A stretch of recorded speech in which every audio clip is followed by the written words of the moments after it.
करता हूं। आज हमारे नौजवान अपने माँ बाप को तेज नजरों से देखते हैं। अगर माँ बाप बीमार पड़ जाए तो उनको बोझ लगता है, इतना पैसा मैं खर्च कर दूं अपने माँ बाप पर। कभी सोचा आपने माँ बाप ने हमें क्या दिया? थोड़ी देर के लिए गौर कर लो। अगर ये मेरी 10 मिनट की तकरीर पर भी आप गौर कर लोगे तो अल्लाह करे आपको संवरने का और कुछ सोचने का मौका मिलेगा। थोड़ी देर सोचिए कि माँ बाप ने हमें क्या दिया। जितना लगेगा खर्चे की फिक्र मत करना। मैं अपने घर की जायदाद, अपने जो चीज बेच सकता हूं बेचूंगा, लेकिन मेरे बच्चे की जान बचा लो। माँ बाप हम पर बेदरीग खर्च करते थे, बेहिसाब खर्च करते थे, और हम अपने माँ बाप पर खर्च करने के लिए सोचते हैं। आपको बताऊं, एक दिन वो वक्त आएगा जब ये नेमत, जिसे माँ बाप की नेमत कहते हैं, हमारी नजरों से ओझल हो जाएगी। उस वक्त हम तलाश करेंगे खिदमत के लिए, मगर ये चेहरे नहीं मिलने वाले। आज इनकी खिदमत करो, आज इनकी इज्जत करो। मेरे भाइयों, किसी खूबसूरत चेहरे को भी देखकर हमें वो सवाब नहीं मिलता जितना सवाब माँ बाप को देखने पे मिलता है। ये झुर्री पड़े हुए सीधे सादे चेहरों को जो माँ बाप के चेहरे हैं, क्या मिलता है? तो अल्लाह के रसूल अलैहिस्सलाम ने फरमाया, जो फर्मा बरदार औलाद अपने माँ बाप के चेहरे को मोहब्बत से तकती है, अल्लाह उन्हें मकबूल हज का सवाब अता फरमाता है। यानी अगर आपने एक दिन में 10 मरतबा माँ बाप को प्यार से देखा तो आपको 10 मकबूल हज का सवाब, 100 मरतबा देखा 100 मकबूल हज का सवाब। लेकिन बड़ी माजरत के साथ आज आप लोग अपने आप में डूबकर खुद सोचो कि क्या करते हो माँ बाप के साथ। दोस्तों के साथ पार्टी में जाओगे, पिकनिक पे जाओगे, कहीं जाओगे तो हर दोस्त जेब में हाथ डालेगा, मैं पैसे दूंगा, मैं पैसे दूंगा, मैं पैसे दूंगा। लेकिन जब माँ बाप को बीमार पड़ने के बाद दवा खाने का बिल देने की बारी आती है तो भाई आपस में लड़ते हैं, तू पैसा दे, तू पैसा दे। याद रखिए, माँ बाप पे खर्च करने में जितना सवाब मिलता है उतना सवाब किसी पे खर्च करने में नहीं मिलता। इसलिए अपने माँ बाप पे खर्च करो। मस्जिद बनाने से ज्यादा सवाब माँ बाप पे खर्चा करने पर है। मदरसा बनाने से ज्यादा सवाब माँ बाप पे खर्चा करने पर है। सबसे ज्यादा अगर आपको अज्र मिलेगा खर्च करने पर तो माँ बाप पे खर्च करने को मिलेगा। हत्ता कि अल्लाह के रसूल अलैहिस्सलाम फरमाते हैं, अगर कोई मालदार बनना चाहता है और लंबी उम्र पाना चाहता है तो उसको चाहिए कि नमाज के बाद अपने माँ बाप की मग़फ़िरत के लिए दुआ करे। जो माँ बाप की मग़फ़िरत के लिए दुआ करता है, अल्लाह उसकी उम्र को भी लंबी करता है और उसके माल में भी बरकत अता करता है। जो अपने माँ बाप पे खर्च करता है, अल्लाह उसकी उम्र को भी बढ़ा देता है और अल्लाह उसकी दौलत को भी बढ़ा देता है। लेकिन मेरे भाई, माँ बाप की दुआ वो दुआ है। आपने बारहा मुझसे, अगर आपको कहीं सुनने को मिला होगा तो सुना होगा, आप लोग, हम लोग, जैसे मैं आ गया, मौलाना सादिक साहब आ गए, उनका खिताब आपने सुना। हमारे ये प्यारे प्यारे अल्लाह वाले उलमाए किराम और भी बुजुर्गान दीन, हम लोग इनके हाथ चूमते हैं, इनको नजराना देते हैं, इनको बुलाते तो एक से खाना खिलाते हैं। अच्छी बात है, सब करो। लेकिन एक बात मैं आपसे पूछता हूँ, आप लोग हम लोगों के हाथ चूमते हो तो क्या कभी घर में अपने माँ बाप के भी हाथ चूमते हो? अगर आप अपने घर में अपने माँ बाप के हाथ चूमते हो तो हम लोगों के हाथ चूमना भी काम आएगा। और अगर अपने माँ बाप के हाथ नहीं चूमते, माँ बाप को दुख देते हो, माँ बाप को तकलीफ पहुंचाते हो, तो हमारे हाथ चूमना भी आप लोगों के काम नहीं आएगा। और एक मैं सच्ची बात कहूं, सच्ची बात कह रहा हूं, अल्लाह जानते हैं, सच्ची बात कह रहा हूं, मुझे मरना है, अल्लाह को मुंह दिखाना है। अगर मैं आपके लिए दुआ करूं तो इसमें गुंजाइश है, अल्लाह चाहे तो कबूल करे, चाहे तो अल्लाह रद्द कर दे। इसको याद रखना। और मैं तो कुछ भी नहीं, तमाम मुसलमानों में सबसे घटिया गुनहगार मुसलमान मैं हूं। अगर कोई वली भी आपके लिए दुआ करे ना, वली, ये उलमाए किराम मौजूद है, तो अल्लाह अल्लाह अल्लाह बेनियाज है। अगर वली भी आपके हक में दुआ करे तो अल्लाह वली की भी दुआ चाहे कबूल करे चाहे रद्द करे। वली की बात करें, अगर कोई वली भी किस्मत से मिल जाए तो कोई वली भी आपके लिए दुआ करे, वली की हर दुआ कबूल होती है, लेकिन अल्लाह अल्लाह है, बेनियाज है। वली की दुआ रद्द नहीं होती, लेकिन अल्लाह अल्लाह है, बेनियाज है। अगर चाहे तो कबूल करे, चाहे तो आपके हक में रद्द कर दे। लेकिन एक दुआ ऐसी है जिसकी जमानत रसूलुल्लाह ने दी है। मेरे आका फरमाते अगर तुम्हारे माँ बाप तुम्हारे हक में दुआ कर दे तो अल्लाह उसको रद्द नहीं करता बल्कि अल्लाह उसको कबूल कर लेता है। अरे 1000% कबूल होने वाली दुआ को तुम छोड़कर किस किस के पीछे भाग रहे हो? बताओ तो सही। माँ बाप की कदर नहीं है आज हमारे यहाँ। और जैसे माँ बाप की दुआ कबूल वैसे माँ बाप की बद्दुआ भी कबूल। जो आखिरी बात कहने चला था वो ये कह रहा हूं क्योंकि अगर मैंने लंबी की जरा भी तो मेरी फ्लाइट ही छूटेगी और उसके बाद फिर फ्लाइट नहीं है। आखिरी बात जो कह रहा है, अगर आप वली भी बन जाएं तो भी आपको माँ बाप की दुआ की जरूरत रहेगी। एक वली थे, एक अल्लाह के वली थे, उनको हज को जाना था। एक अल्लाह के वली थे, उनको हज को जाना था। उन्होंने अपनी माँ से पूछा, माँ हज किए हुए अब कई साल हो गए हैं, मेरा बहुत दिल चाह रहा है कि मैं हज को जाऊं, काबे की जियारत कर लूं। अम्मी अगर तुम इजाजत दे दो तो मैं काबे की जियारत के लिए जाऊं।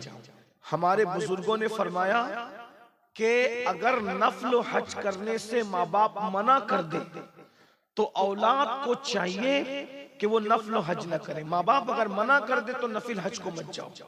ये माएँ और बहनें बैठी है, इतनी रात गए भी मैं इन माओ और बहनों से भी कहता हूँ तुम भी माँ बाप की फर्मा बरदारी करो। और बहनों से कहता हूँ तुम्हारा शौहर अगर माँ बाप की फर्मा बरदारी करे, खिदमत करे तो उसको मत रोको, उसको माँ बाप की खिदमत करने दो। क्योंकि बाज औरतें ऐसी होती है कम इल्मी की बुनियाद पर कि वो माँ बाप से अपने शौहर को अलग करना चाहती है। औरतें बहुत सारी कंडीशन रखती है कि आप अगर अपने माँ बाप के साथ रहेंगे तो मैं आपके साथ नहीं रहूंगी। लेकिन मैं आपसे कहता हूं ऐसी कंडीशन आ जाए तो आप पूरी दुनिया को छोड़ देना, माँ बाप को नहीं छोड़ो। और बहनों से भी कहता हूं कि आप अपने शौहर को जन्नती देखना चाहती हो कि जहन्नमी देखना चाहती हो? जब आप अपने शौहर को जन्नती देखना चाहती हो तो आपको अपने शौहर को उसके माँ बाप से कभी जुदा नहीं करना चाहिए। और एक बात याद रखना, वो औरतें जो अपने शौहर को उसके बूढ़े माँ बाप से जुदा करके उन बूढ़े माँ बाप को दर दर का भिखारी बना देती है, वो रसूलुल्लाह का फरमान सुन ले।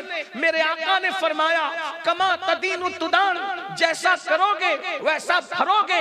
मेरी बहनों अगर आज तुमने अपने शौहर को उसके माँ बाप से अलग कर दिया और बुढ़ापे में उनको दर दर का भिखारी और मोहताज बना दिया तो जब कल तुम्हारी औलाद जवान होगी और तुम बुढ़ी हो जाओगी तो तुम्हारी बहुएं भी तुम्हारे साथ वही सलूक करेगी जो तुमने अपने शौहर के माँ बाप के साथ किया है, सास के साथ किया है, ससुर के साथ किया है। किसी पे जुल्म मत करो। मौलाए कायनात सैयदना अली मुर्तजा ने फरमाया अल्लाह कुफ्र करने वालों को तो मोहलत देता है मगर अल्लाह जुल्म करने वालों को मोहलत नहीं देता। इसलिए मेरी कौम की बेटियों, मेरी माँ, मेरी बहनों, जिस माँ बाप ने तुम्हारे शौहर को पैदा किया है उन माँ बाप पे जुल्म मत करो, उनको शौहर को माँ बाप से दूर मत करो। बल्कि अगर शौहर कोताही करता है तो उसको कहो कि आप अपने माँ बाप का हक अदा करें। इसलिए कि शौहर के लिए, शौहर बीवी के लिए जन्नत है और शौहर के लिए जन्नत उसके माँ बाप है। इसलिए औरतें शौहर को माँ बाप की, उसके माँ बाप की खिदमत पे उभारें। लेकिन आजकल इल्म नहीं है, औरतों को अपने रिश्तेदार तो अच्छे लगते हैं, ससुराली रिश्तेदार बहुत बुरे लगते हैं। शौहर जब उसकी बहन की खिदमत करता है तो औरत लड़ती है, बीवी लड़ती है शौहर से। ऐसा ना करो, तुम अपने शौहर को जहन्नमी न बनाओ। जिसका जो हक है दे दो। देखो देने से कम नहीं होता, खिदमत करने से कम नहीं होता। अगर तुम चाहते हो कि तुम मालदार रहो, अल्लाह की राह में हाथ बड़ा रखो, अल्लाह तुम्हें देगा, अपनी शान के मुताबिक देगा। तुम अल्लाह के बंदों को अपनी हैसियत के मुताबिक दोगे, अल्लाह तुम्हें अपनी शान के मुताबिक देगा। तो बहरहाल वो वली थे, उन्होंने उन्होंने कहा अम्मी मैं हज को जाना चाहता हूँ। उनकी माँ ने कहा बेटा मैं बूढ़ी हो गई हूँ और तेरे सिवा मेरा कोई नहीं है, मेरा खिदमत करने वाला कोई नहीं है, इसलिए मेरे बेटे तू हज को मत जा इस साल, वरना मेरी खिदमत कौन करेगा। उस वली ने सोचा मैं कोई नाच गाने के लिए गुनाह के लिए थोड़ी जा रहा हूँ, मैं तो हज के लिए जा रहा हूँ। माँ के मना करने के बाद भी उन्होंने सामान तैयार किया और सामान तैयार करने के बाद हज को निकल गए। तरीका ये इख्तियार किया मैं दिन को सफर करूंगा, रात भर नफिल पढ़ूंगा, इस तरह हज को जाऊंगा।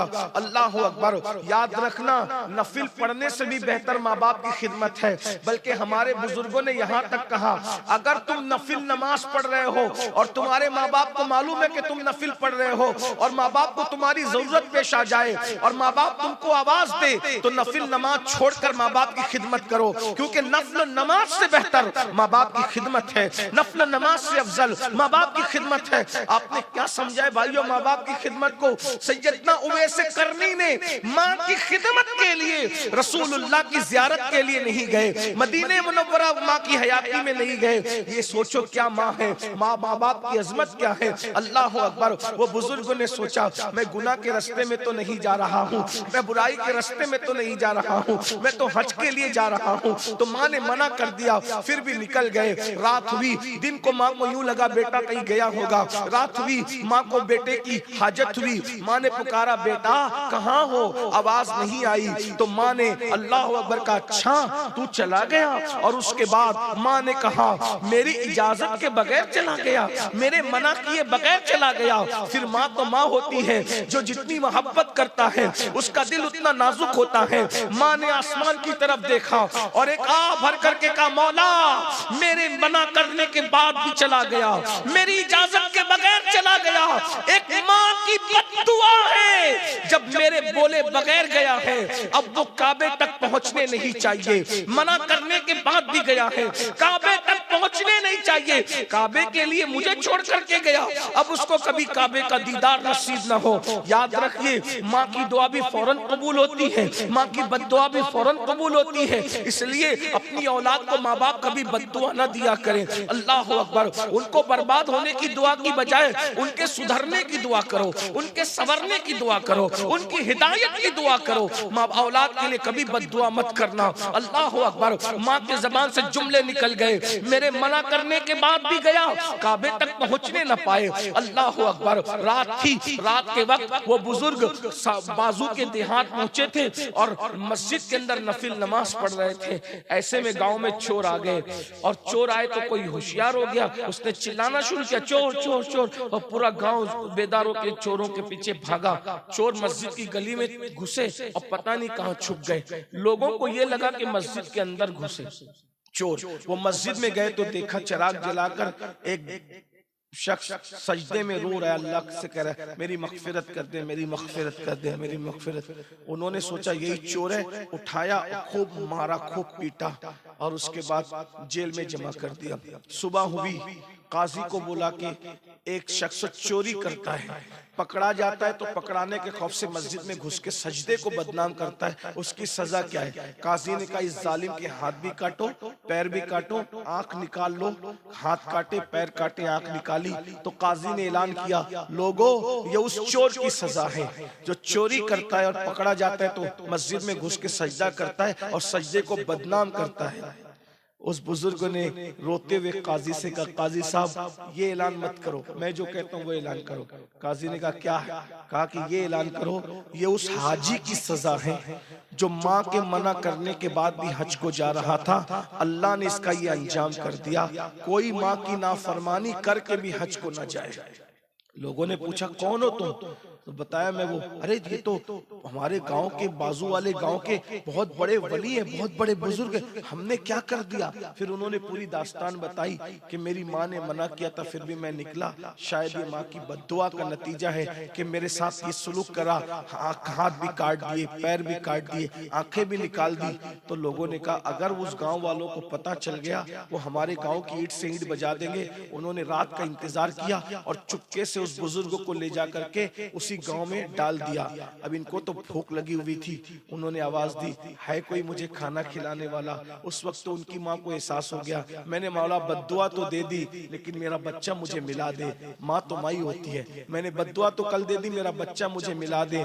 इतना कहा तो आवाज आई, है कोई मुझे खाना खिलाने वाला? इन्होंने सोचा चलो मैं किसी फकीर को खाना खिला दूं, आधी रात हो गई। कहा, ओ फकीर, ओ भिखारी, हाथ फैला ताकि मैं तुझे भीख दूं। उसने आवाज आई कि माई मेरे हाथ कटे हुए हैं। कहा, चल क्या मैं तेरी झोली में डाल दूं? तो कहा, मेरे पैर भी कटे हुए हैं। कहा, मैं नामहरम के सामने नहीं आ सकती। कहा, मेरी आंखें भी कटी हुई है। जैसे ही वो माई खाना लेके बाहर आई, देखा ये तो मेरा बच्चा, मेरा खुद का बेटा है। चीख मार ली। कहा, बेटा ये तेरे साथ क्या सलूक हुआ? कहा, माँ तेरी इजाजत के बगैर हज को जा रहा था, हाथ भी कटे, पैर भी कटे, अंधा हो गया। माँ ने ये हाल बेटे का देख न सकी। अल्लाह से दुआ किया, मौला मेरा बेटा ये कैसे जिएगा और मैं इसके दुख में कैसे जीऊंगी? मुझे भी दुनिया से उठा ले, इसको भी दुनिया से उठा ले, ताकि ना इसका गम रहे ना मेरा गम रहे। बस ये दुआ करना थी। उनका भी इंतकाल हो गया, उसका भी इंतकाल हो गया। देखो, वली होकर माँ की नाफरमानी की तो क्या अंजाम हुआ। अब हम लोग क्या करते हैं, गुनेगार है, सियाकार है, फिर भी माँ बाप की नाफरमानी करते हैं। मैं अपनी पसंद की शादी करूंगा तो करूंगा, माँ बाप नाराज हो तो होते रहे। मैं ये करूंगा तो देखो माँ बाप बूढ़े हो जाएं।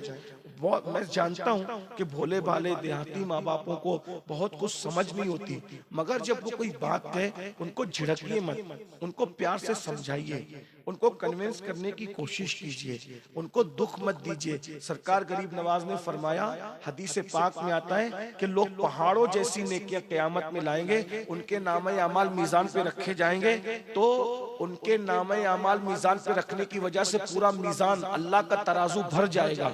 वो खुश होंगे कि हमने कितनी नेकियां की, अब हम करीब जन्नत में जाते हैं। ऐसे में गुनाह के पल्ले में कागज का एक छोटा सा टुकड़ा गिरेगा तो नेकी का सारा पल्ला हल्का हो जाएगा और गुनाह का पल्ला भारी हो जाएगा। अल्लाह फरमाएगा, इनको मुंह के बल घसीटते हुए जहन्नम में ले जाओ। वो कहेंगे, मौला हमने तो बहुत नेकियां की थी, पूरा मीजान नेकियों से तेरा तराजू हमने भर दिया, अब ये छोटे से कागज के टुकड़े में क्या लिखा है कि हमारी सारी जिंदगी की नेकी हल्की हो गई और गुनाह का पल्ला भारी हो गया। अल्लाह फरमाएगा कि तूने एक मर्तबा चिल्लाकर अपनी माँ से या अपने बाप से बात किया था, वो एक गुनाह इस पल्ले के अंदर हमने रख दिया, उस एक गुनाह की वजह से तेरी सारी जिंदगी की नेकी हल्की हो गई। एक बार चिल्ला के माँ बाप से बात करने का ये गुनाह है कि सारी नेकियां जिंदगी की हल्की हो जाती है। लोग माँ बाप को डांटते हैं, क्या क्या नहीं कहते, बुड्ढी कहते हैं, डोकरी डोकरा कहते हैं, क्या नहीं कहते। अल्लाह के बंदो, अपने माँ बाप के साथ उसने सुलूक करो। वो हमें जबरदस्ती डांटे तो भी खामोशी से सुन लो, उनको जवाब मत दो। उनके सामने कुरान कहता है, फला तकुल लहुमा उफ वला तनहरहुमा, उनके सामने उफ भी मत कहो, कुछ मत कहो। वो गाली दे तो सुन लो, डांटे तो सुन लो, जब गुस्सा उनका ठंडा हो जाए तो उनको लिपट कर कहो, बात ऐसी नहीं ऐसी थी, तो उनको खुद एहसास हो जाएगा कि हम गलती पर थे।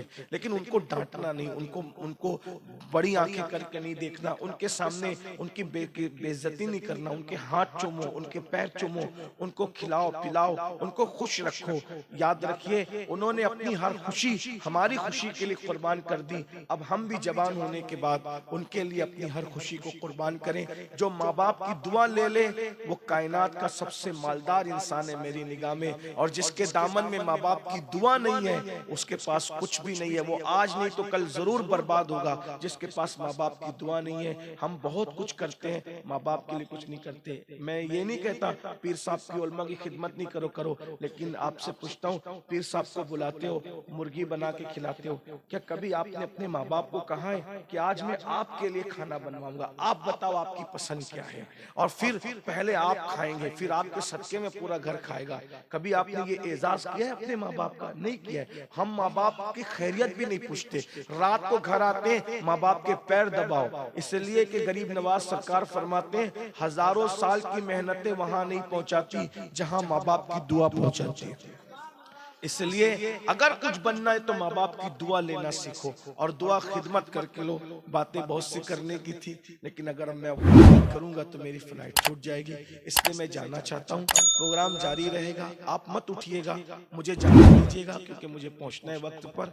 और आगे का प्रोग्राम जो नाजिम साहब हमारे चलाएंगे आप उसको सुनते रहिए। अल्लाह ने चाह कभी तकरीर सुनना है तो मुझे पहले टाइम देना, तो इंशाल्लाह मैं आपको भरपूर गुफ्तगू सुनाऊंगा। अगर कोई गलती हो तो अल्लाह ताला माफ कर दे। अस्तगफिरुल्लाह रब्बी मिन कुल्ली ज़म्बि व अतूबु इलैहि व मा अलैना इल्लल बलाग। अस्सलामु अलैकुम व रहमतुल्लाहि व बरकातुहू।